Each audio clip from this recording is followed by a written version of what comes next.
చచ్చిపోతే మొత్తం ఈయననే చేసిండు.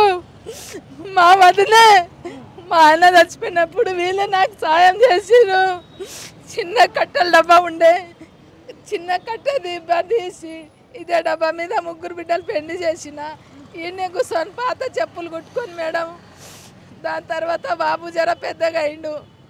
మమ్మీ చిన్న డబ్బా ఎందుకు జర పెద్దగా వేసుకుందాం మమ్మీ, నీ గ్రూప్లో లోన్ వచ్చింది కదా పెద్ద డబ్బా వేసుకుందాం మమ్మీ అని 6 నెలలు అయింది మేడం పెద్ద డబ్బా వేసి. ఎక్కువ రోజు ఇక్కడ 20 ఏండ్లకి వెళ్ళి 25 ఏండ్ల నుంచి ఇక్కడ చెప్పులు చిన్నది పెట్టుకోండి. అందరికి అడగండి మేడం, మల్లాపురం అందరికి అడగండి. 25 ఏళ్ళు నేను ఈడ వచ్చి 25 ఏళ్ళు వదనే. అన్న కొడుకు, అన్న కూడా చచ్చిపోయిండ్రు, అన్న కూడా లేరు.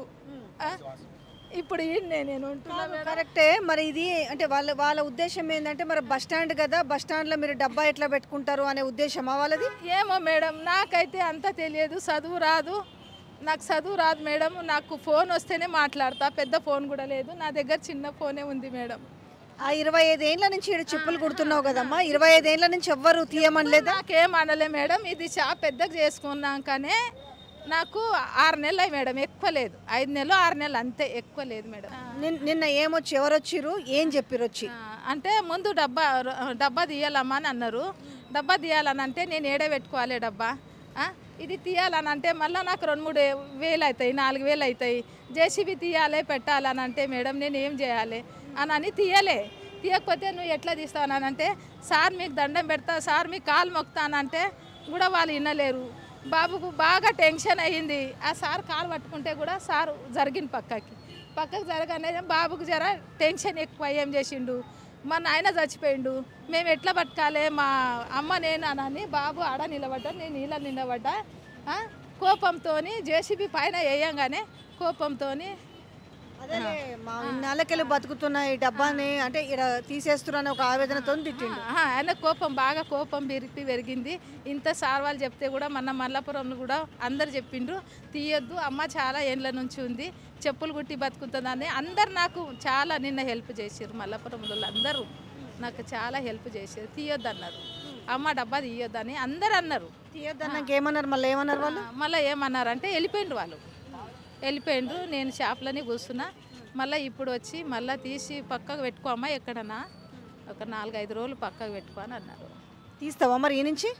రేపు తీస్తామన్నా. ఇది కాకుండా ఈ పని కాకుండా ఇంకేముంది, ఉపాధి ఏముంది? ఏం లేదు మేడం, ఏం లేదు. నేను చెప్పులు ఏ దావత్ పోయినా అదే బట్టల మీద నేను చెప్పులు కుడతా, అదే బట్టల మీద నేను షాప్ పోతా మేడం. నాకేది అదే ఏం లేదు. మస్తు ఆగదు మేడం, మా ఆయన మస్తు బాధ పెట్టిండు. ఏమేం లేదు మేడం, అప్పుడు చిన్న రోడ్డు, ఈడ మొత్తం చిన్న రోడ్డు.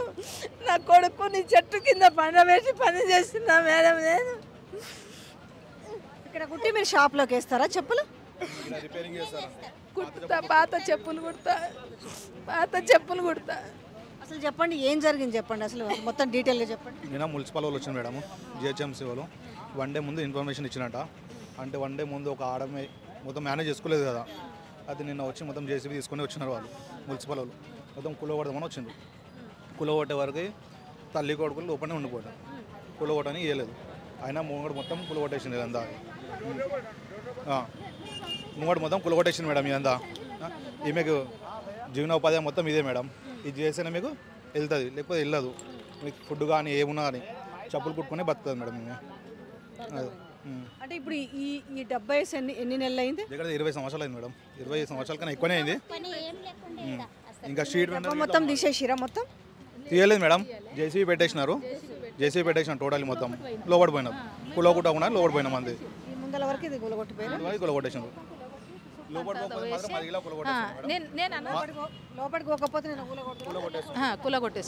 దొబ్బుతుండే కాదు మరి న్యాయంగా అయితే మరి అంటే సరే ఓకే, నీ పరంగా చూసుకుంటేనేమో అక్కడ చెప్పుల షాప్ ఉండాలి, నువ్వు దాని మీదనే బతికినావు.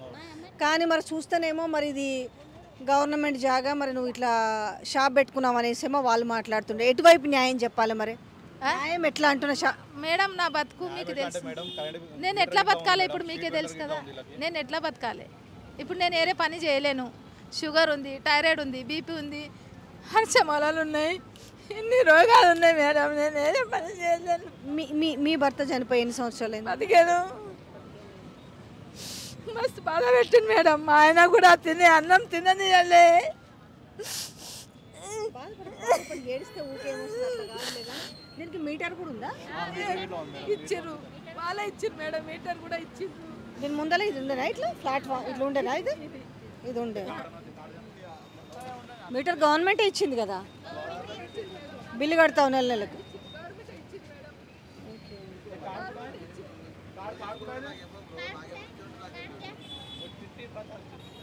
నాకు పర్మిషన్ కూడా ఇచ్చిర్రు మేడం, పర్మిషన్ కూడా కార్డు ఉంది.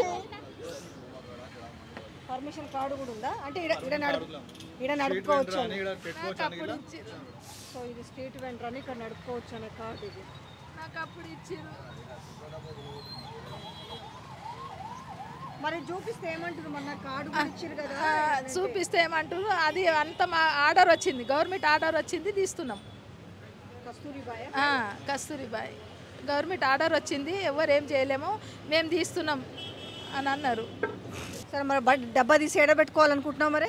ఇప్పుడు నేను ఏడబెట్టుకోవాలి మేడం, నేను ఎట్లా బతకాలి అది కదా. మన పోయి కలిసి వచ్చినావా? మన మున్సిపల్ అధికారులను ఏమైనా కలిసి వచ్చినావా? ఏం లేదు, పోలే మేడం, నిన్ననే జరిగింది కదా, పోలే. నిన్ననే జరిగింది కదా, పోలే. మళ్ళీ వస్తామని చెప్పిరా? మరి 2-3 రోజుల్లో తీసేయమని చెప్పిరా? రేపు 10 గంటలకి తీసేయమని చెప్పారు. నువ్వేం కోరుకుంటున్నావు? అంటే ఈడనే ఉండాలనా? మీరు అందరు నాకు సపోర్ట్ ఇస్తే ఒక లేడీస్కి అయితే జీవన ఉపాధి ఈయనే కాబట్టి ఆమెకు అందరూ కలిసి సపోర్ట్ చేయాలి మేడం. ఈడికి ఆమె తీసేసిన బతికెట్లా బతుకుతుంది మేడం? ఆమె బతికే ఎట్లా మీరే చెప్పాలి మేడం. ఆమెకి ఎవ్వరు లేరు, మీరే చెప్పాలి ఆమెకి. ఇప్పుడు మీరే న్యాయం చేస్తే మీ మీద ఆమె మీ కాడి నుంచి ఆమె నిలబడుతుంది. లేకుంటే మీరు ఇప్పుడు పోతారు మళ్ళీ వస్తారు భయపెట్టిస్తారు అంటే అది కాదు పని మేడం. అది ఇప్పుడు ఎవరు కంప్లైంట్ చేసిరంటే ఈడు ఉందని? కంప్లైంట్ ఎవరు చేసి ఎవరికన్నా ఉందా? ఇబ్బంది ఉందా ఈడ ఈ షాప్ ఉన్నందుకు? ఎవరికి ఇబ్బంది ఉందో అది మాకు తెలియదు మేడం. అది నిన్న మేము కూడా లేము, మేము బయట పోయినాం నిన్న వద్దామంటే. ఈమె ఒక్క ఆమె ఏడుస్తుంటే ఫోన్లో వస్తే మేము అక్కడి నుంచి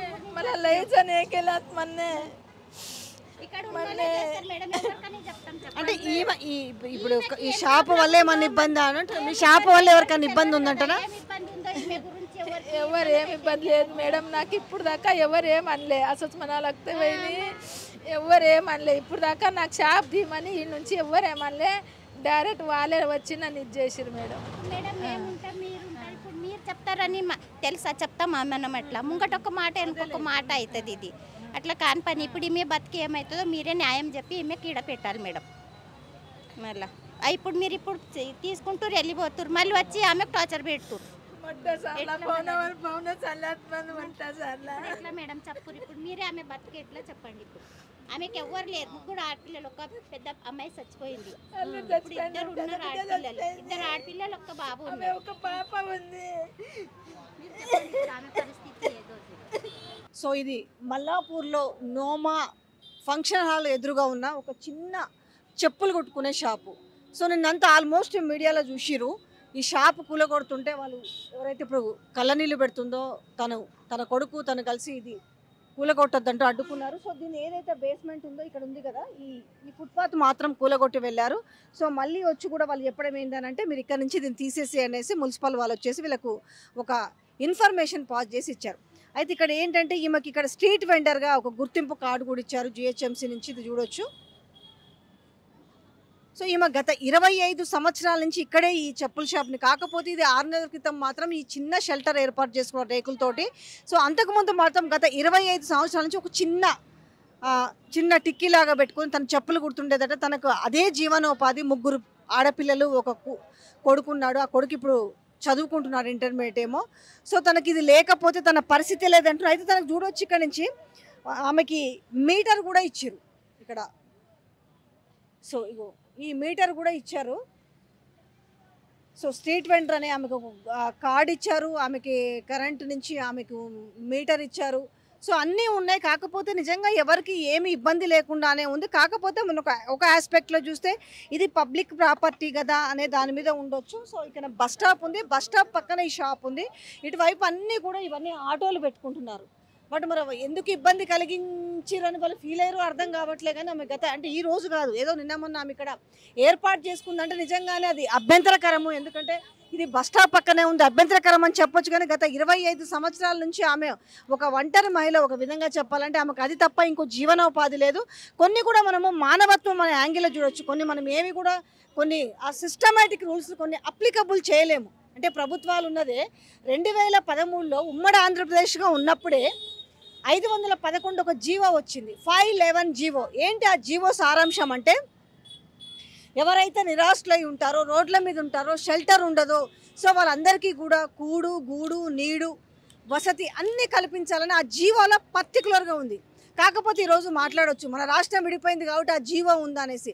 రాష్ట్రం విడిపోయినప్పటికీ కూడా ఆ జీవో సారాంశము గవర్నమెంట్ యొక్క బాధ్యతలను గుర్తు చేస్తుంది. కానీ ఈరోజు చూస్తుంటే ఏముందనంటే, వాళ్ళకు ఉపాధి కల్పించకపోగా, వాళ్ళకి షెల్టర్స్ ఇవ్వకపోగా, ఉన్నట్టుండగా వాళ్ళకు రోడ్ల మీద పడేస్తున్న వైనం మనం నిన్న హైడ్రా కూల్చివేతల విషయంలో చాలామంది మిడిల్ క్లాసు, లో మిడిల్ క్లాస్ ఫ్యామిలీల సంగతి చూసినాం. ఓకే, బడా బడా బంగళాలు మనకు బడా బాబులే గుల కొడితే వాడు కట్టుకుంటారు, అది వేరే విషయం. కానీ ఇట్లాంటి వాళ్ళ పొట్ట కొట్టడం అంటే, మేము ఆడోళ్ళని లక్షాధికారులు చేస్తామని చెప్పిన మన ముఖ్యమంత్రి ఇవాళ పాపం ఆమె అంత కన్నీటి ఆవేదన గురి చేయాల్సిన అవసరం ఏంది? లేకపోతే ఆమెకు ఒక కౌన్సిలింగ్ చేయొచ్చు, లేదనంటే ఆమెకు వేరే దగ్గర ఒక ఉపాధి చూపించవచ్చు, ఇదే డబ్బాని వేరే చోట పెట్టించవచ్చు, ప్లేస్ కూడా చూపించవచ్చు. కానీ ఒక 25 సంవత్సరాల నుంచి ఉన్న ఒక ఉపాధిని పొట్టగొట్టడం అంటే మరి అది ఎంతవరకు సమంజసం? కొన్ని వాయిలేట్ చేయాల్సి ఉంటుంది. కొంతమంది మనం ఉన్నదే ప్రభుత్వం ఉన్నదే ప్రజల కోసం కాబట్టి కొన్ని వాయిలేట్ చేయాల్సి వస్తుంది.